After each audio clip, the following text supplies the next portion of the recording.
Et l'édito du journal de ce soir reçoit comme tous les lundis Patrick Christian Dobo. Il est le directeur de l'information du groupe Dash Média. Bonsoir monsieur et bienvenue sur ce plateau. Bonsoir Ramel, bonsoir à nos téléspectateurs. Alors vous revenez également, comme on l'a suivi dans les précédents reportages, sur la conférence des chefs du Sud-Ouest qui a donc honoré le président directeur général de Dashako Holdings.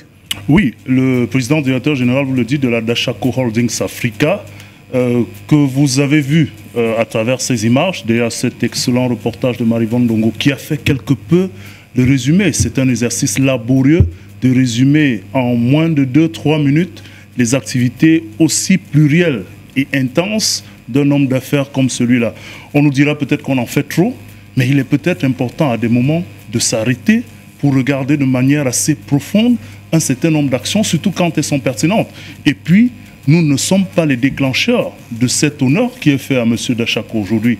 Si l'ensemble des chefs traditionnels de la région du Sud-Ouest se réunit et en marge de sa conférence décide de donner de façon certes symbolique, mais pertinente, ce titre à M. Dashako, cela veut dire simplement que un honneur comme celui-là et un titre comme celui-là vaut tout son pesant d'or. Vous l'avez prononcé en langue locale, ce titre, et je veux m'y essayer aussi avec l'espoir de ne pas l'écorcher, Musongo, Songo Waswek.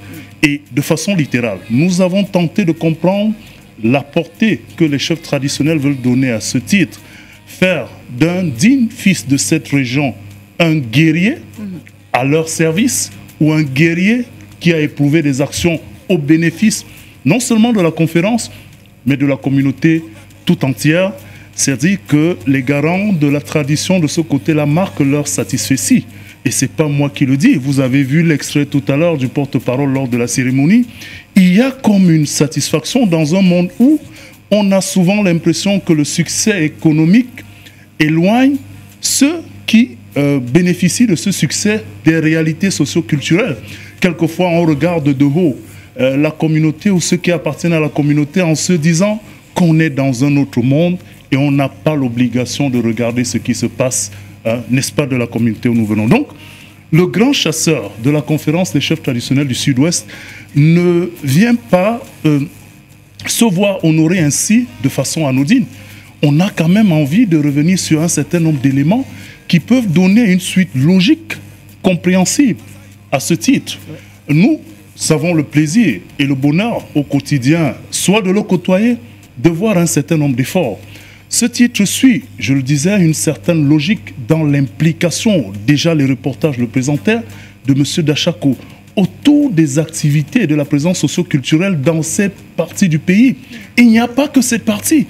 Nous aurons dans la deuxième partie de cette intervention quelques clichés qui montrent comment on peut partir de son identité pour se projeter à l'échelle nationale et même continentale, voire au-delà. D'ailleurs, il y a un adage qui dit « on ne peut pas aller loin », et nous paraphrasons, si on ne sait pas de là où on vient, et je dirais même mieux, si on n'exploite pas les valeurs de là où on vient. M. Boni Dashako se positionne donc dans cette espèce d'ancrage dans les valeurs culturelles et locales pour construire une certaine assise dans son déploiement, dans ses activités, tout en gardant la touche humaine dans chacune de ces activités qui lui permet sans doute de franchir des barrières. Alors, dans un contexte où depuis 2016-2017, nous savons tous que les parties nord-ouest et sud-ouest, les régions du nord-ouest et du sud-ouest de notre pays connaissent des tensions sécuritaires intenses, où certains ont choisi de s'offrir des exils dorés, parfois sous cap de réfugiés, certains qui alimentent même parfois les tensions dans ces régions, mais se retrouvent à l'extérieur, soit dans d'autres régions ou même à l'extérieur du pays, mais alimentent les tensions. Il a choisi de conserver, de maintenir ses activités économiques dans cette partie du pays, continuant donc de participer, parce qu'il n'est pas seul, on ne dit pas qu'il est unique, de participer au maintien de l'équilibre ou bien à la sauvegarde de ce qui peut être considéré comme la nécessité de l'équilibre économique dans ces parties du pays, notamment dans le nord, dans le sud-ouest. Et donc, ce que les garants de la tradition font aujourd'hui sont, au-delà de la satisfaction, une reconnaissance pour quelqu'un qui a décidé de rester auprès des siens, malgré les circonstances difficiles, de leur apporter ce qu'ils pensent avoir reçu à la fois des siens par l'éducation, les valeurs, mais de l'aura qu'il aura porté ou qu'il aura reçu à travers son déploiement à l'échelle nationale et sur le continent. Donc, quand on sait aussi qu'il fait partie du comité de suivi et d'exécution des recommandations du Grand Dialogue, d'ailleurs, du Grand Dialogue national de 2019, on l'a vu être impliqué dans un certain nombre de délégations pour maintenir et créer le lien entre la diaspora, le pays, entre différents acteurs qui devaient participer à ce Grand Dialogue. On peut comprendre aujourd'hui que dans cette logique-là, les chefs traditionnels ont certainement reconnu en Boni Dachako un digne fils, comme d'autres, certainement, mais à son niveau, qui apporte sa contribution à la fois pour la paix, pour le développement économique et pour la promotion de l'identité culturelle de sa région d'origine. Puisque vous parlez de développement économique, on a également vu le PDG de Dachako Holdings aux côtés des jeunes entrepreneurs. Il les a accompagnés également dans plusieurs événements culturels de ces régions, mais d'un peu partout au Cameroun. Alors, cette reconnaissance est loin d'être un fait banal ou courtisan, monsieur le directeur? Alors, je le disais entre les lignes, on pourrait même nous taxer d'en faire un peu trop. Mais écoutez, parfois il faut s'arrêter, il faut le reconnaître. Et si le dire, c'est en faire un peu trop, nous souhaitons contaminer même d'autres Camerounais avec l'exemple de Boni Dachako. Si vous aviez dans chacune de nos localités, nous ne disons pas qu'il fait l'exclusivité. Ouais. Il y a d'autres régions où on a certainement des entrepreneurs, mais vous voyez, on n'a même pas encore atteint la cinquantaine. Il m'excusera peut-être de faire mention sur ce qui est de cette tranche d'âge. Mais quand on voit le déploiement et surtout la passion, et le terme passion vaut son pesant. Nous qui avons la possibilité de voir parfois comment certains déploiements se font, en termes de production, en termes d'investissement de moyens propres, pour couvrir en live un certain nombre d'événements. D'ailleurs, le reportage de Marivonne en citait quelques-uns tout à l'heure. Du côté du sud-ouest, la course de l'espoir pour aller à la conquête du char de Dieu. Et Dieu seul sait ce que ça représente dans cette partie du pays en termes de mobilisation socio-culturelle, cet événement sportif. Dieu seul sait ce que cela vaut de couvrir en live des événements comme les journées culturelles récemment du sud-ouest et bien d'autres, avec parfois des dégâts sur le matériel et tout ce que cela emporte sur le plan d'un investissement personnel pour un promoteur. Et nous qui avons la possibilité de toucher du doigt ce que cela représente, peut-être vous allez nous dire en termes de coûts, on peut dire que si on n'a pas de la passion, si on n'a pas de l'amour pour sa contrée, on ne peut pas le faire. Et bien au-delà de la contrée, nous le disions tout à l'heure, si nous multiplions des petits Boni Dachako dans chacune de nos localités, peut-être que cette intégration à grande échelle pourrait faire du Cameroun un environnement où les uns se soucient davantage des autres parce qu'ils ont eu la chance de connaître du succès. Et c'est peut-être à ce niveau que nous disons que cela est loin d'être un fait banal. Et s'il faut contaminer les autres, nous pouvons nous dire, arrêtons-nous. Ce que les chefs ont fait de ce côté, d'autres l'ont peut-être fait ailleurs, mais nous avons, nous, la possibilité d'en parler parce que nous aussi, nous sommes à ses côtés et nous voyons au quotidien comment ils se déploient.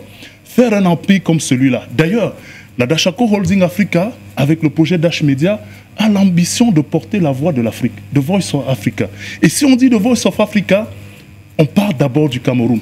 Et si on dit qu'on part du Cameroun, on part forcément de quelque part. Et il me semble qu'il a su bien gérer son ancrage dans sa localité d'origine pour se projeter. Et donc aujourd'hui, nous avons simplement envie de dire, vous parliez d'ailleurs de son accompagnement pour des jeunes entrepreneurs, il n'a même pas encore franchi le cap de ce qu'on dit être dans la pente descendante.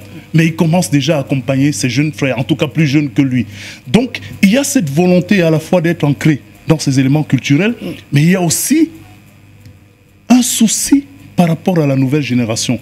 Et c'est ce type de modèle que nous voulons, qui bâtit le succès économique de l'entrepreneuriat sur l'ancrage socio-culturel et qui fait penser aux yeux du monde que notre identité culturelle a quelque chose à donner, que notre ancrage local peut nous aider à réussir. C'est ce modèle-là que nous voulons aujourd'hui présenter à la face de nos compatriotes, des jeunes Africains, en disant qu'il est bon, parfois quand on a ce genre d'événement, de s'arrêter et de dire qu'est-ce qu'on doit retenir au-delà du symbole, au-delà de la parure, au-delà des attributs, au-delà de la manière symbolique avec laquelle cela est donné.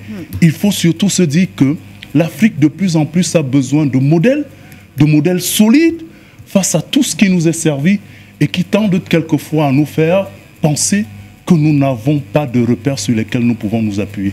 Donc c'est un repère, c'est un modèle, certes parmi tant d'autres, mais nous méritons de nous arrêter pour dire que ce modèle-là a certainement raison d'être célébré par les chefs traditionnels du Sud-Ouest. Un bien bel exemple de volonté d'un retour à la paix, non seulement dans ces régions, mais partout au Cameroun, puisque une moindre action fait en fait une grande action. Mais écoutez, si vous n'aviez pas cette volonté, cette passion de rester auprès des siens, malgré les situations difficiles sécuritaires dans ces parties du pays, peut-être qu'on ne parlerait pas aujourd'hui avec joie de ce retour à la vie, certes encore difficile, timide, mais de ce retour à la vie dans ces parties du pays.